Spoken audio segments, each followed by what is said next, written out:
অকাল পক্কতা কি করে হয় জানো পৃথ্বী? সোফার ওপর চিত হয়ে শুয়ে ঘুরন্ত পাখার দিকে চেয়ে প্রশ্ন করে সমক। আমি বইটা মুখের সামনে থেকে সরিয়ে বলি, না ভায়া, আমি তো অকালপক্ষ না, তাই কি করে বলি বলো তো? সমক আমার দিকে কাত হয়ে ফিরে চশমার ফাঁক দিয়ে চেয়ে বলে, কলেজে পড়াকালীন আর চোখে মেয়েদের দেখাটাও কি অকাল পক্কতা পড়ে না পৃথ্বী? আরে ওসব কথা তুলছো কেন বলো তো? আচ্ছা বেশ, তুমি বলো না। সমক এবার সোফায় সিধে হয়ে বসে বলে, সময়ের আগেই কোনো কিছু জেনে নিলে তবে। এই বলে সে উঠে দাঁড়ায়, তারপর বলে, না ছাড়ো, আর বকা যাচ্ছে না, প্রচণ্ড খিদে পেয়েছে, বাকি জ্ঞানটা পরে দেবো বুঝলে। এরপর সে রান্নাঘরে চলে যায়। আমি জানি এখন সেখানে গিয়ে হরিদার মাথাও খারাপ করে দেবে। সত্যি, সমককে যত দেখি তত অবাক হই। আমি বুঝতেই পারি না যে ওর মাথায় কখন কি চলে। তবে যতটা না আমরা বুঝি ততটাই ভালো, না হলে বেজায় মুশকিল। বইটা টেবিলের ওপর রেখে আমি নিজের ঘরে ঢুকতে যাব, ও দেখি কলিং বেলটা বেজে উঠল। আমি এগিয়ে গিয়ে দরজা খুলতে যাব, দেখি সমক রান্নাঘরে দরজার আড়াল থেকে লুচিতে কামড় দিতে দিতে আমাকে ইশারা করে দরজা খোলার জন্য। আমি গিয়ে দরজা খুলতে দেখি এক বছর 50-এর ভদ্রলোক দাঁড়িয়ে আছেন। তার পরনে সাদা প্যান্ট জামা, চোখে চশমা, চুল ব্যাক ব্রাশ, তাতে একটু পাক ধরেছে। ভদ্রলোক আমাকে দেখে করজোরে নমস্কার জানান, তারপর বলেন, নমস্কার, আমি প্রতাপ সামন্ত। মিস্টার সেন আছেন নাকি? আমি বলি, হ্যাঁ নমস্কার, হ্যাঁ আসুন, ভেতরে আসুন। ড্রয়িং রুমের সোফাতে ভদ্রলোককে বসতে দিয়ে আমি তার সামনে একটি চেয়ারে বসি। তাকে আদ্যপান্ত দেখে যথেষ্ট ভদ্র এবং বনেদি বাড়ির বলি মনে হয়। আমি এবার বলি, আমি পৃথ্বীজিৎ দত্ত, সমকের বাল্য বন্ধু এবং বলতে পারেন ওর সহকারীও বটে। প্রতাপবাবু অত্যন্ত পরিমার্জিত হাসি এসে বলেন, আমি জানি পৃথ্বীজিৎ বাবু, আসলে আপনার লেখা অনেক বই আমি পড়েছি, আর আপনাদের কর্মকাণ্ড সম্পর্কেও আমি যথেষ্ট ওয়াকিবহাল। আর সত্যি বলতে কি, আপনাদের এখানে আসার মূল উৎস বলতে পারেন আপনার লেখা সমকবাবুকে নিয়ে রোমাঞ্চকর সব ঘটনা। তাই বুঝি? অসংখ্য ধন্যবাদ প্রতাপবাবু। তা আপনি চা? ভদ্রলোক আমার কথা থামিয়ে বলেন, না না, কিচ্ছু লাগবে না পৃথ্বীজিৎ বাবু, খালি একবার সমকবাবুকে দেখে দিন, খুব বিপদে পড়ে এখানে ছুটে আসা। জানি না। এই বলে একেবারে চুপ করে যান প্রতাপবাবু, একেবারে নিজের খেয়ালে ডুবে যান। এখানে সবাই বিপদে পড়েই আসে প্রতাপবাবু, ভালোবেসে কে আর আসে বলুন তো? তোয়ালেতে হাত মুখ মুছতে মুছতে বলে ওঠে সমক। প্রতাপবাবু সহসা অন্যের গলার আওয়াজ পেয়ে মাথা পেছন দিকে ফেরান, তারপর সমককে দেখতে পেয়ে উঠে দাঁড়িয়ে আবার করমর্দন করেন। তারপর বলেন, মানে কি সৌভাগ্য আমার, এক সত্যান্বেষীর দর্শন পাচ্ছি। তারপর আমার দিকে ফিরে বলেন, তবে পৃথ্বীজিৎ বাবু, আপনার লেখায় সমকবাবুর বর্ণনার চেয়েও বাস্তবে কিন্তু তিনি অনেকটা বেশি সুপুরুষ।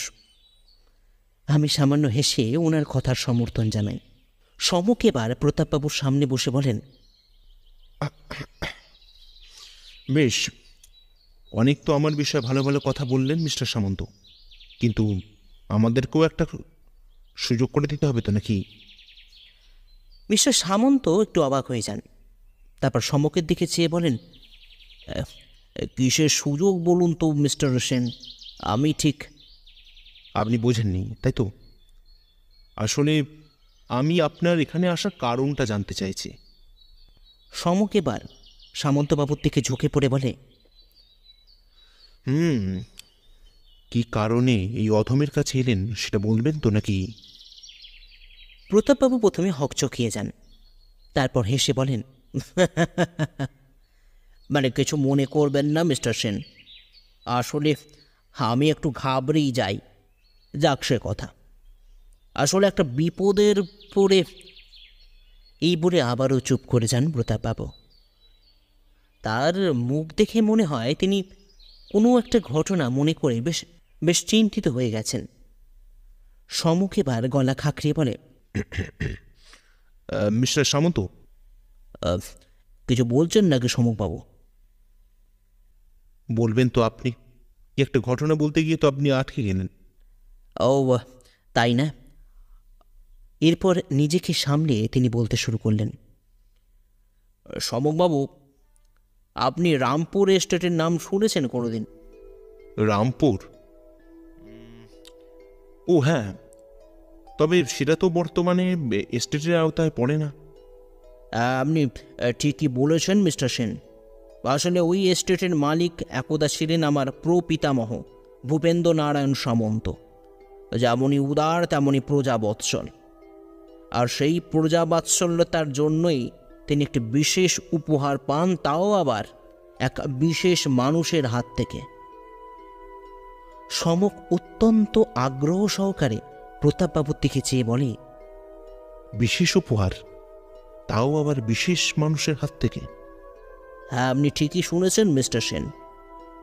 রাজা কৃষ্ণচন্দ্র রায় ভূপেন্দ্র নারায়ণের এই প্রজা বাৎসল্যতায় তৃপ্ত হয়ে যান, তাকে একটি রৌপ্য মুদ্রা উপহার দেন। তবে এখানেই সেটা শেষ নয়। মুদ্রাটা বানানো হয় রাজা কৃষ্ণচন্দ্রের জন্মদিন উপলক্ষে, তাও মাত্র 4টি। আর তারই মধ্যে একটি আছে বর্তমানে আপনার কাছে, তাই তো? ভদ্রলোক গম্ভীরভাবে তার মাথাটা ডাইনে বাঁয়ে দুবার নাড়িয়ে বলেন, না সমকবাবু, সেটা আর এখন সম্ভব হচ্ছে না। সম্ভব হচ্ছে না? কেন? আসলে কথা থামাতে হলো, কারণ হরিদা ইতিমধ্যে 3 কাপ চা নিয়ে আমাদের টেবিলের সামনে রেখে গেছেন। মিস্টার সামন্ত চায়ে চুমুক দিয়ে বলেন,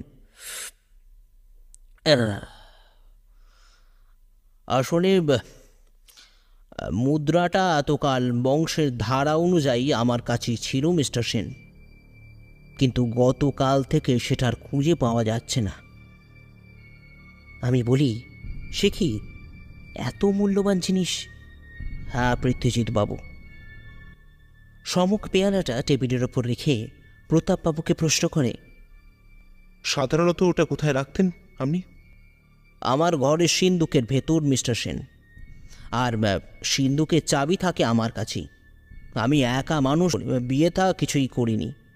আর বাড়ির ভৃত্যরা যারা আছে কেউ আমার অনুপস্থিতিতে আমার ঘরে কেউ ঢোকে না, এবং তারা যথেষ্ট বিশ্বাসীও বটে। তাহলে আপনি কাকে সন্দেহ করছেন মিস্টার সামন্ত? প্রতাপবাবু কিছুক্ষণ চুপ করে যান, তারপর আনমনা হয়ে বলেন, সাধারণত অনেক মানুষই আমার এই মুদ্রা সম্পর্কে জানে মিস্টার সেন, এবং ঐতিহাসিক একটা মূল্য থাকায় ওটাকে দেখতে সবাই আগ্রহ প্রকাশ করে। আমিও কাকে নিরাশ করি না।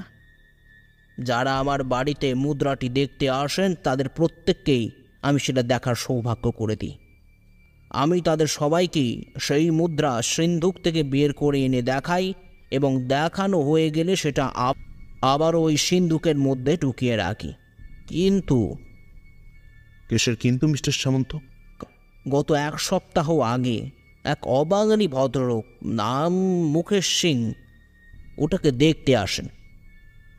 আমি আমার স্বভাববশত মুদ্রাটি দেখাই, কিন্তু মুশকিল হয় সেই সময় আমার একটা দরকারি ফোন আসেন। তার জন্য আমাকে কিছুক্ষণের জন্য পাশের ঘরে যেতে হয়। ভদ্রলোক স্টাডি রুমে মুদ্রাটি দেখতে থাকেন। এরপর আমি আসতে ভদ্রলোক আমাকে নমস্কার জানিয়ে চলে যান, আর আমিও মুদ্রার বাক্সটা তুলে রাখি সিন্ধুকের ভেতর। তখন বাক্সের ভেতর মুদ্রাটি ছিল নাকি? ওখানেই তো মুশকিল সমকবাবু। আমি আমার প্রাক স্বভাববশত বাক্সটা বন্ধ করে সেটা সিন্ধুকে রেখে দিই। আর সত্যি বলতে কি, ওই বাক্সতে শুধু কৃষ্ণ মুদ্রা ছিল না, আমার সংগ্রহ করা অনেক ছোটোখাটো মূল্যবান জিনিসও থাকতো ওই লাল বাক্সের ভেতর। তাই সমক এতক্ষণ শুনি একটা দীর্ঘশ্বাস ছেড়ে চেয়ারে হেলান দিয়ে বলে, এ তো সোজা ব্যাপার। আপনি মুকেশবাবুকে ফোন করে জিজ্ঞাসা করে নিন যে তিনি যাবার সময় মুদ্রাটা কোথায় দেখে গেছেন। সেটা কখনোই সম্ভব নয় মিস্টার সেন। একজন মানুষকে আমার সন্দেহবশত বিরক্ত করতে পারি না আমি। আর বাকি রইল সঙ্গে করে মুদ্রা নিয়ে যাওয়া, সেটাও কখনো সম্ভব নয়, কারণ আমার বাড়ির সদর দরজায় একটি মেটাল ডিটেক্টর রাখা আছে। তাই বাড়ির ভেতর থেকে বা বাইরে থেকে যে কেউ কোনো জিনিস বাইরে বা ভেতরে নিয়ে আসা যাওয়া করতে পারবে না আমার অনুমতি ছাড়া। বুঝলাম। এরপর সমক চেয়ার ছেড়ে উঠে জানলার সামনে দাঁড়িয়ে বলে, প্রতাপবাবু, আমার মনে হয় আপনার বাড়ি গিয়ে সরজমিনে পুরো ব্যাপারটা দেখা দরকার। তাই যদি আগামীকাল আমি আর পৃথ্বী... অবশ্যই আসুন মিস্টার সেন। আপনি এলে আমি অনেকটা নিশ্চিন্ত বোধ করব। আর তাছাড়া... এই বলে কিছুক্ষণ চুপ থেকে ভদ্রলোক আবারও বলেন, বেশ, এখন উঠি ভ্রমকবাবু, কাল তাহলে দেখা হবে। আর এটা ধরুন। এই বলে নিজের পকেটের ভেতর থেকে একটা খাম বার করে সমকের হাতে দিয়ে প্রস্থান করেন প্রতাপবাবু। আমি এবার সমককে বলি, কি ব্যাপার বলো তো ভায়া? কিসের ব্যাপার? না মানে ওই যে মিস্টার সামন্ত কি একটা বলতে গিয়ে চুপ করে গেলেন। সত্যি তুমি লাজবাব পৃথ্বী। তুমি যে সত্যি করে সত্যান্বেষীর বন্ধু সেটা আজকে প্রমাণ করলে। কেন এরকম বলছো কেন ভায়া? আসলে ব্যাপারটা আমিও লক্ষ্য করেছি পৃথ্বী।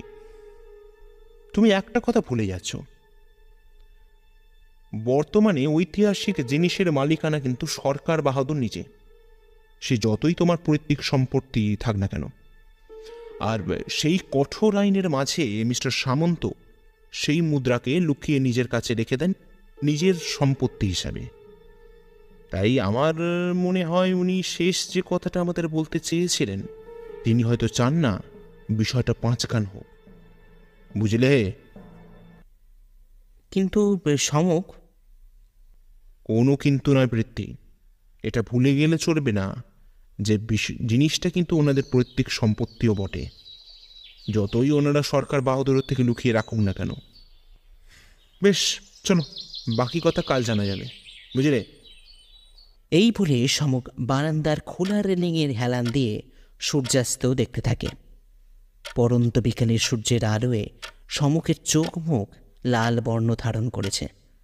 তবে আমার মনে হয় রক্তবর্ণ শুধু ওর মুখে নয়, মনের মধ্যেও জমাট বেঁধে উঠেছে। এরপর বাকিটা সময়ের অপেক্ষা। পৃথ্বী, খুব কঠিন ব্যাপার ভায়া। কি কঠিন সম? প্রতাপবাবুর বাড়িতে কাল রাতে চোর আসে, তবে কিছু চুরি হয়নি বলছেন। ওনার ভৃত্য মধু রাতে নাকি কিছু আওয়াজে পেয়ে চেঁচামেচি শুরু করা, তাতেই নাকি চোর পালায়। সে কি বলছো হে? এই যে সত্যি সত্যি কঠিন ব্যাপার হয়ে দাঁড়াচ্ছে। এরপর সম কিছু কথা বলে না। গাড়ির সামনের কাঁচ থেকে সোজা রাস্তার দিকে তাকিয়ে থাকে সে। আমাদের গাড়ি যখন প্রতাপবাবুর বাড়ির সামনে পৌঁছায়, দেখি প্রতাপবাবু সদর দরজার সামনে দাঁড়িয়ে আছেন। বাড়ির বাইরে দেখি বোঝা যাচ্ছে যে প্রতিপত্তি নেহাত কিছু কম নয়। মিস্টার সামন্ত আমাদের সঙ্গে করে নিয়ে গিয়ে বসান স্টাডি রুমে।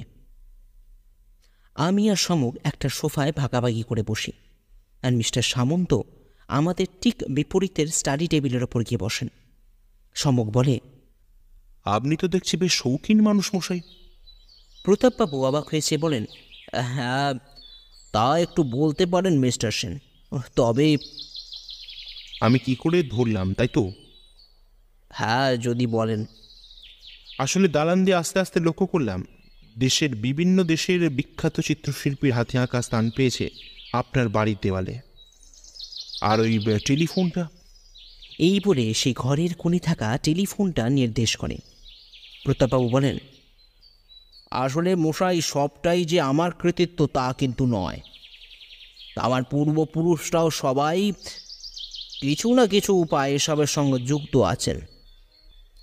আমি সমুখের কানে কানে বলি, বড় লোকের খেয়াল ভায়া। সমুখ আমার কথায় ঘুরিয়ে বলে, আচ্ছা প্রতাপবাবু, কাল কখন চোর আসে, মানে কটার সময়? এই ধরুন না, রাত 2টো তো হবেই। আসলে আমি কিছুই জানতাম না এসব বিষয়। আমার ভৃত্য মধু রাতে কিসের একটা শব্দ পায়, পরেই ডাকাডাকি করতে চোর পালায়। কোথা থেকে সে পালিয়েছে সে লক্ষ্য করেছে নাকি মধু? আপনি বরঞ্চ একবার মধুর সাথে কথা বলুন। প্রতাপবাবুর কথা শেষ হতে না হতেই ভৃত্য মধু হাতে চায়ের ট্রে নিয়ে ঘরে প্রবেশ করে। তাকে দেখে প্রতাপবাবু বলেন, ওই যে মধু এসেই পড়েছে মিস্টার সেন, আপনি বরঞ্চ ওকে জিজ্ঞাসা করে নিন। সমুখ এবার মধুর দিকে ফিরে জিজ্ঞাসা করে, আচ্ছা, আপনি চোরের মুখটা দেখতে পেয়েছিলেন নাকি? সে সমুখের মুখের থেকে এ ধরনের প্রশ্ন শুনে একটু ঘাবড়ে যায়। তারপর নিজেকে সামলে বলে, আগে আগে না বাবু, রাতের অন্ধকারে কিছুই দেখতে পাইনি। তবে তার মুখে যে লাল কাপড় বাঁধা ছিল সেটা আন্দাজ করতে পেরেছিলাম। বেশ, এবার বলো তো, সে কোথা থেকে পালিয়েছিল? মানে বাবু, আমি তো দেখি সে বাড়ির পেছনে ওই বাগানের রাস্তা দিয়ে পাঁচিল টপকে পালিয়ে যায়। কিন্তু মিস্টার সেন, ওইদিকে তো আমাদের উঁচু পাঁচিলও আছে, সেটাই একটা ভাববার বিষয়। তাই নাকি? হ্যাঁ বাবু, আপনি ঠিকই শুনেছেন। তা সেটা সে টপকেই পালায়। প্রতাপবাবু এবার বলেন, বুঝতেই পারছেন মিস্টার সেন, কী ধরনের আতঙ্কে আমি দিন কাটাচ্ছি। যে আততায়ী ঘরের ভেতরে ঢুকে এই স্টাডি রুমে সিধে চলে আসে, সে কি না কি করতে পারে একবার ভেবে দেখেন তো। এই বলে চুপ করে যান প্রতাপবাবু। সমুখ কি যেন ভাবে, তারপর বলে, আপনি মুদ্রাটা কোথায় রাখতেন মিস্টার সামন্ত? আমার শয়ন কক্ষে, লোহার সিন্দুকের ভেতর। কিন্তু কিসের কিন্তু প্রতাপবাবু? আমি রাতে দরজা বন্ধ করে ঘুমাই মিস্টার সেন, এটা আমার বহু দিনের অভ্যাস। আচ্ছা, আপনি যদি কিছু না মনে করেন, আমরা কি একবার দেখতে পারি মিস্টার সামন্ত? সমুখ আর আমি প্রতাপবাবুকে অনুসরণ করে পৌঁছাই ওনার শয়নকক্ষে। এই ঘরে তেমন কোনো একটা জিনিস নেই। একটা কাঠের কাজ করা খাট, আলমারি আর ঘরের দক্ষিণ দিকে একটা সিন্দুক। প্রতাপবাবু সিন্দুকের সামনে দাঁড় করিয়ে বলেন, এটা কি খুলবো নাকি মিস্টার সেন? সমুখ বলে, না, তার দরকার নেই। আপনি তো দেখেছেন যে ওটা ছাড়া সব জিনিসই বর্তমান। হ্যাঁ, খালি ওই রৌপ্য মুদ্রাটা ছাড়া। দেখুন মিস্টার সামন্ত, কেসটা আমি নেব এবং আমি চেষ্টা করব যত তাড়াতাড়ি সম্ভব আপনার জিনিস আপনাকে ফিরিয়ে দিতে। এখন একবার আপনাদের বাগানে গিয়ে দেখতে ভালো হতো। বেশ, তো চলুন না। বাগানে আমরা 3 জন গিয়ে তেমন কিছুই দেখতে পেলাম না। সমুখে একবার চারপাশটা ভালো করে দেখে তারপর প্রতাপবাবুকে বলে, আচ্ছা প্রতাপবাবু, দেয়ালের পেছন দিকে, মানে এই পাঁচিলটার পেছন দিকে কি আছে? একটা সরু গলি আছে, সেটা দিয়ে অন্য দিকে বেরোনো যায়, আর ওটা এই দিকটা পড়ে বড় রাস্তা। আমি একবার গলিটা দেখতে চাই মিস্টার সামন্ত। গলি দেখবেন? বেশ, চলুন। বাড়ির মূল দরজা দিয়ে বেরিয়ে আমরা এগোতে থাকি গলির দিকে। সেখানে পৌঁছে সমক প্রতাপবাবুর বাগানের দেয়ালটা ভালো করে পরখ করে দেখতে থাকে। তারপর একটু সামনের দিকে এগিয়ে গিয়ে আমাকে ডাকে সে। আমি তার কাছে যেতে সমক বলে, প্রীতি, গলির মুখ থেকে কে যেন আমাদের নজরে রাখছে ভাই। আমি সেদিকে মাথা ঘুরে তাকাতে দেখি একজন আমাদের দেখেই দেয়ালের আড়ালে মুখ লুকিয়ে নিল। আমি বললাম, এবার কি করবে সমক? এই যে ভীষণ বিপদ। সমক আমাকে কিছু না বলে প্রতাপবাবুর কাছে এগিয়ে যায়। তারপর বলে, আচ্ছা প্রতাপবাবু, ওই মুকেশ সিং এর ফোন নাম্বার আপনার কাছে আছে নাকি? হ্যাঁ সমকবাবু আছে, উনি যাওয়ার সময় একটা ভিজিটিং কার্ড আমাকে দিয়ে যান। বাড়ি চলুন, দিচ্ছি। প্রতাপবাবুর বাড়ি থেকে মুকেশবাবুর ঠিকানা জোগাড় করে আমরা বেরিয়ে পড়ি। পথে যেতে যেতে সমক মুকেশবাবুকে ফোন করে আজকের জন্য একটা অ্যাপয়েন্টমেন্ট নিয়ে নেয়। এরপর আর তেমন কোনো কথাও হয়নি ওর সাথে। কিছু মনে করবেন না মিস্টার সিং, আসলে একটা বিশেষ দরকারে আপনার কাছে ছুটে আসা। মুকেশবাবুর ড্রয়িং রুমে আমরা তিনজন এখন বসে আছি। ভদ্রলোক যে বেশ ধনী এবং গুরুগম্ভীর মানুষ তা বোঝাই যায়। গায়ে মখমলের ওভারকোট, চোখে কালো ফ্রেমের চশমা, চুল ব্যাক ব্রাশ আর মুখে চুরুট। ভদ্রলোক গম্ভীর গলা বলেন, বিরক্ত যখন করেই ফেলেছেন তখন বলেই ফেলেন আপনাদের কি বিশেষ কাজ। আসলে আমি একজন প্রাইভেট ইনভেস্টিগেটর। মিস্টার সামন্ত, মানে প্রতাপ সামন্ত, আমাকে একটা কেসের তদন্তের জন্য দায়িত্ব দিয়েছেন। কেস? কিসের কেস? আসলে ওনার প্রত্যেক রৌপ্য মুদ্রা, মানে যেটা মহারাজা কৃষ্ণচন্দ্র ওনার প্রপিতামহকে উপহার স্বরূপ দিয়েছিলেন, সেটা মিসিং, আর সেটা খুঁজে বের করার দায়িত্ব দিয়েছেন আমার কাঁধে। সে কি, ওটা চুরি হয়ে গেছে বুঝি? ভদ্রলোক চেয়ারে সোজা হয়ে উঠে পড়লেন। হ্যাঁ, আর সেই কারণেই আপনার কাছে আসা। ভদ্রলোক আবারও চুরুট মুখে দিয়ে বললেন, আপনি কি মনে করেন ওটা আমি চুরি করেছি নাকি? না, আমি তা বলছি না মিস্টার মুসিং। আসলে জানতে চাইছিলাম আদৌ ওটা আপনি দেখেছেন কিনা, নাকি পুরোটাই প্রতাপবাবুর বানানো গল্প। আরে না না, ওটা সত্যি সত্যি ওনার কাছেই আসে। এটা খুব আনফর্চুনেট যে ওটা মিসিং। আমি আর সমক ভদ্রলোককে নমস্কার জানিয়ে বাইরে চলে এলাম। সমক একেবারে চুপচাপ রাস্তা দিয়ে হাঁটতে থাকে। আমি বলি, কি ব্যাপার বলো তো ভাইয়া, মানে এখন কি করবে ভাবছ? সমক হাঁটা থামিয়ে বলে, তুমি এখন বাড়ি ফিরে যাও পৃথ্বী, আমার কিছু কাজ আছে, রাতে দেখা হবে। এই বলে সে রাস্তার সামনের দিকে হেঁটে এগিয়ে যায়। আমি একাকী নির্জন রাস্তার মাঝখানে দাঁড়িয়ে থেকে দেখতে থাকি আর আমার অস্তিত্বের কথা ভাবতে থাকি। সমক বলেছে বটে যে রাতে সে ফিরে আসবে, কিন্তু এখন ঘড়িতে বাজে রাত 11টা। সে কোথায়, কী বৃত্তান্ত, কিছুই জানি না। খালি এতটুকু জানি যে বিশেষ কোনো কাজ ছাড়া সমক এভাবে আমাকে ছেড়ে যেত না। আর সত্যি বলতে কি, সমকের যা পেশা, তাতে কিছু সময় তাকে একা ছেড়ে রাখা ভীষণ প্রয়োজনও বটে। এসব ড্রয়িং রুমের সোফাতে বসে বসে ভাবছি, এমন সময় দরজার কলিং বেলটা বেজে উঠল। দরজা খুলতে দেখি সমক হাসি মুখে দাঁড়িয়ে আছে। আমাকে ঠেলে ঘরে প্রবেশ করতে করতে সে বলে, এখন কিচ্ছু জিজ্ঞাসা করবে না পৃথ্বী, আগে ডিনার। রাতে খাওয়া দাওয়া হয়ে যেতে আমি সমকের সামনে চেয়ারে গিয়ে বসলাম। সমক আমার সামনে চেয়ারে হেলান দিয়ে তার চোখের ওপর হাত দুটো রেখে শুয়ে আছে। আমি জিজ্ঞাসা করি, কি ব্যাপার বলো তো সমক, তা সারাদিন কোথায় ছিলে ভাইয়া? সমক চোখের ওপর থেকে হাতটা সরিয়ে আমার দিকে তাকিয়ে বলে, সত্য অন্বেষণে পৃথ্বী, সত্য অন্বেষণ। সত্যান্বেষণে? একটু ব্যাপারটা যদি... বুঝতে পারলে না তাই তো? এখন কিছু বলা যাবে না পৃথ্বী, তবে এটুকু জেনে রাখো, সীমান্তে পৌঁছাতে আর বেশি দেরি নেই, খালি কিছু সময়ের অপেক্ষা। আর আর আমার এই টেলিপ্যাথি। এই বলে আবার চোখ বন্ধ করে সমক। আমি অগত্যা সেখান থেকে উঠে চলে যাই নিজের ঘরে। পৃথ্বী, এই পৃথ্বী, এ ওঠো, এখানে যে বিশাল ব্যাপার ভায়া। আমি থরমরিয়ে বিছানার উপর উঠে বসি। দেখি সমক আমার বিছানার পাশে এসে দাঁড়িয়ে আছে।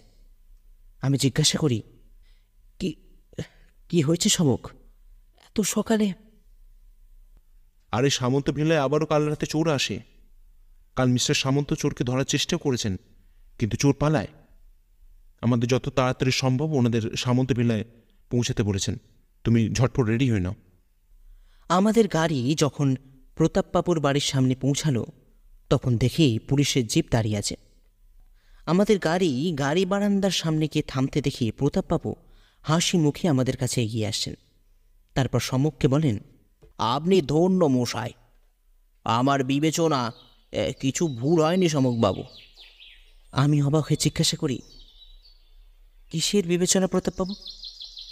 সমক এবার মুচকে এসে বলে, বলছি ভাইয়া, আগে ভেতরে তো চলো। প্রতাপবাবু ড্রয়িং রুম এখন চাঁদের হাট, তবে কিছু কলঙ্ক যে রয়েই গেল, তবে সেটা জানলাম অনেকটাই পরে। আমি আর সমক বসে আছি একটা সোফা ভাগ করে। প্রতাপবাবু আমাদের ঠিক উল্টো দিকের একটা ইজি চেয়ারে, ইন্সপেক্টর বড়াল তার পাশে। ইন্সপেক্টর বড়াল বলেন, মিস্টার সেন, আপনি তো একেবারেই খেলা ঘুরিয়ে দিয়েছেন মশাই। তা এত কিছু বুঝলেন কি করে? প্রতাপবাবু বলেন, সত্যি মশাই, আপনার কথা মতো আমি সবই করেছি, আর মিথ্যা বলবো না, তাই ধরাও পড়েছে। আমি এবার বলি, তোমার কথা মতো মানে সমক? সমক এবার হো করে হেসে উঠে বলে, অনেক কিছু ঘটে গেছে ভাইয়া, আর অনেক কিছু ঘটাতেও হয়েছে। মানে কি ঘটিয়েছ তুমি? আমাকে একটু খুলে বলবে কি? সমক এবার সামনে টেবিলে থাকা চায়ের পেয়ালা তুলে তাতে একটা চুমুক দিয়ে বলতে শুরু করে, তোমাকে অনেক কিছুই বলা হয়নি পৃথ্বী। না, সেটা আসলে আমি সেটা চাইনি যে তুমি কোনোভাবে বিলম্বিত হও। কাল মিস্টার সিংয়ের বাড়ি থেকে ফেরার পথে আমি তোমাকে বাড়ি চলে যেতে বলে আমি সিধে চলে যাই লোকাল থানায়, আর সেখানে গিয়ে ইন্সপেক্টর বড়ালকে সব খুলে বলি। কি বলো সমক? আসলে আমার কেন জানি না মনে হচ্ছিল কাল রাতে, মানে গতকাল রাতে কিছু একটা কাণ্ড ঘটলেও ঘটতে পারে, আর সেই কাণ্ড থেকে প্রতাপবাবুকে এবং ওই রৌপ্য মুদ্রাটাকে বাঁচাবার জন্যই আমি পুলিশের সাহায্য নিই। কি বলো সমক? এরপর ইন্সপেক্টর বড়াল বলেন, আসলে সমকবাবুর মনে হচ্ছিল চোর কাল রাতে আবারও আসতে পারে, তাই তোমার হয়তো মনে আছে পৃথ্বী, কাল যখন প্রতাপবাবুর সঙ্গে বাগানের পিছনে গলির মধ্যে যাই, তখন দেখি একজন আমাদের দূর থেকেই নজর করছেন। হ্যাঁ, সে তো আমিও দেখলাম তোমার সাথে। একদম। আসলে আমার ধারণা হয় আততাই আমাদের উপস্থিতি আঁচ করে ফেলেছিল, আর চোর আবারও চেষ্টা করবে যত তাড়াতাড়ি সম্ভব মুদ্রাটা নিয়ে যেতে। কিন্তু সমক কি জিনিস চুরি করতে আসছে সে, সেটাই তো স্পষ্ট হচ্ছে না। সমক সোফা ছেড়ে আমাদের সামনে কোমরে হাত দিয়ে পায়চারি করতে করতে বলে, রাজা কৃষ্ণচন্দ্রের রৌপ্য মুদ্রা ভায়া। মানে সেটা তো মিসিং। না পৃথ্বী, আসলে ওটা এই বাড়িতেই ছিল। প্রতাপবাবু অবাক হয়ে বলেন, এসব কি বলছেন মিস্টার সেন?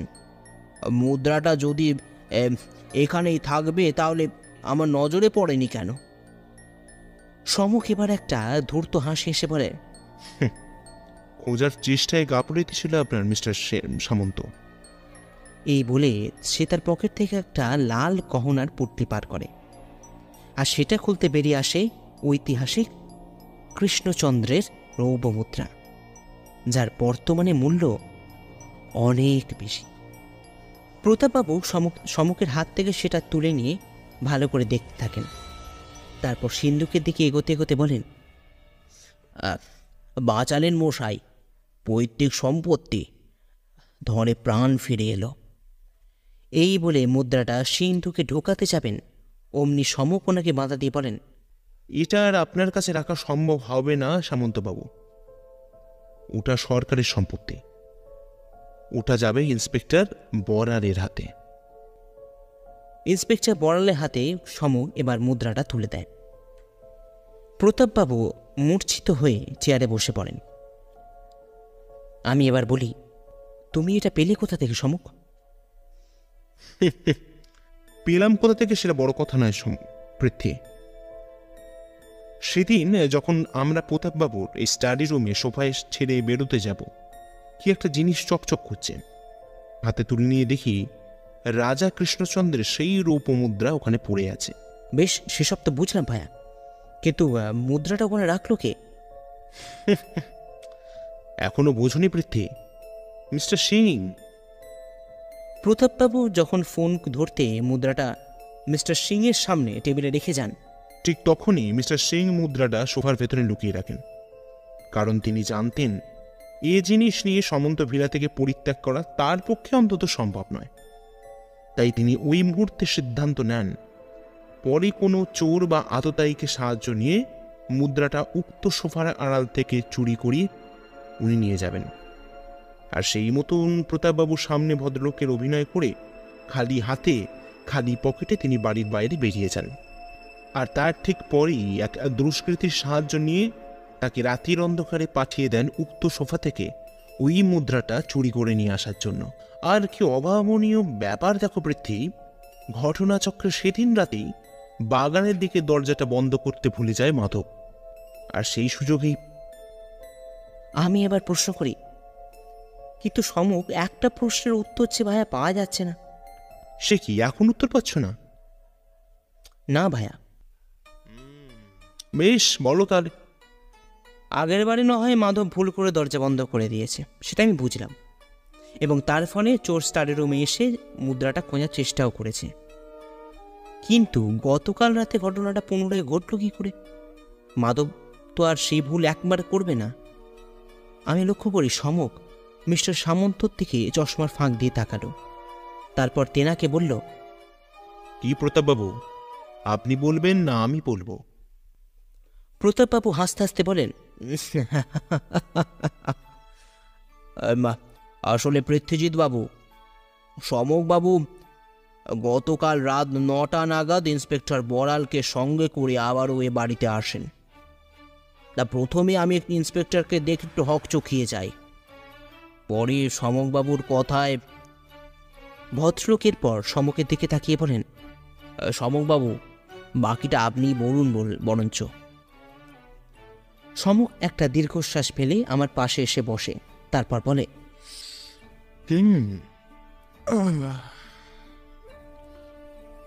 আসলে আমার মনে হয়েছিল কিছু একটা বেগতিক ঘটলেও ঘটতে পারে। চোর জানতে পেরে যায় যে আমি এই কেসের মধ্যে যুক্ত হয়ে গেছি এবং তার যথেষ্ট পরিমাণ কঠিনভাবে তদন্ততেও লেগে পড়েছি। কাল দেখলে তো আমাদের পেছন পেছন লোক নজর রাখছে। তাই আমি কাল তোমাকে বাড়ি যেতে বলে সিঁড়ে চলে যাই থানায়, যেটা তোমাকে আগেও বললাম। আর ওনাকে একটা অনুরোধ করি যাতে ওনারা রাতে সিভিল ড্রেসে প্রতাপবাবুর বাড়ির চারপাশে নজর রাখার জন্য। আমিও থাকতাম, কিন্তু চোরের দল আমাকে চিনে নিয়েছিল, তাই সেই রিস্কটা আমি নিতে পারিনি ভায়া। ইন্সপেক্টর বড়ালের কাঁধে সমস্ত দায়িত্ব তুলে দিয়ে আমি চলে আসি প্রতাপবাবুর কাছে সব বিষয়টা গুছিয়ে বলে দেওয়ার জন্য, আর বলতে পারো গুছিয়ে বোঝাবার জন্য। প্রতাপবাবু প্রথমে এতটা রিস্ক নিতে চাননি, পরে মাধবের সাহায্যে আমরা প্রতাপবাবুকে রাজি করাই, কারণ মেয়ে ছাড়া আততায়ীকে খুঁজে বার করা খুব কঠিন হতো ভায়া। আততায়ী মরিয়া হয়ে উঠেছিল যাতে যত তাড়াতাড়ি সম্ভব মুদ্রাটা করায়ত্ত করে বিদেশের বাজারে পাচার করার। কিন্তু এবার আমি বলি, কিন্তু গোয়েন্দা সমক সেন ওনার সব ইচ্ছায় জল টেনে দেয়, তাই তো? একদম। সমক সব তো বুঝলাম। প্রতাপবাবু ইন্সপেক্টর মুদ্রা পেয়ে গেলেন, প্রতাপবাবুর বাড়িতে চুরি যাওয়ার মুদ্রা ফেরত পেলেন, মিস্টার সিং ধরা পড়লেন। কিন্তু মুদ্রাটা তুমি পুলিশের হাতে দিয়ে দিলে কেন বলো তো? সেটা তো বুঝতে পারলাম না। সুতো পড়াতে পড়াতে সমক বলে, পৃথ্বী, এই সূচ আর সুতোটাকে দেখেছো ভায়া? আমি অবাক হয়ে বলি, এতে আর কি দেখার আছে বলো তো ভাই? আছে আছে পৃথ্বী, আছে। এখানে সুচ ছাড়া সুতো অচল, আর এই সুতো ছাড়া সূচ অচল। তার মানে? তার মানে যাকে যেখানে মানায় সেখানেই থাকা লাগে পৃথ্বী। তোমাকে যদি গোয়েন্দাগিরি করতে বলি আর আমি যদি গল্প রচনা করি, তাহলে কি জিনিসটা ঠিক হয়? হবে হয়তো, কিন্তু পারফেক্ট নাও হতে পারে। ঠিক তাই, ওরকম ঐতিহাসিক মুদ্রা বর্তমানে সরকার বাহাদুরের হাতেই মানায়। হ্যাঁ, মানছি যে ওটা প্রতাপবাবুর পৈতৃক সম্পত্তি, কিন্তু নিয়মের বাইরে কেউ না, না তুমি, না আমি, না বিধাতা পুরুষ যিনি সমস্ত কিছু নিয়ম তৈরি করেছেন। আর একটা জিনিস বলতে পারো যে মুদ্রাটা যতদিন ওনার হাতে থাকবে, প্রতাপবাবুর হাতে থাকবে, ততদিন উনি বিভিন্ন রকম সমস্যার মধ্যে থাকতে পারেন। এতে আরেকটা সুবিধা হলো যে মুদ্রাটা যদি সরকার বাহাদুর হাতে থাকে তাহলে অনেকটা নিশ্চিন্তে রাখাও যেতে পারে, এবং প্রতাপবাবু তার নির্দিষ্ট পাওনা পেয়ে সুখে জীবন কাটাতে পারেন। সমুখ আবারও নিজের কাজে মনোনিবেশ করে। গোয়েন্দা হিসাবে ওর জুড়ি মেলা ভার ঠিকই, কিন্তু সমুখ হলো এমন একজন সাধারণ মধ্যবিত্ত মানুষ যে সাধারণভাবে জীবনটাকে রেখে অসাধারণভাবে বাঁচতে চেষ্টা করে। আর শুধু নিজে বাঁচতেই জানে না, তার সাথে বাঁচিয়ে রাখে এমন সত্যকে যাকে ছাড়া অসহায় মানুষরা সত্যিই অসহায়।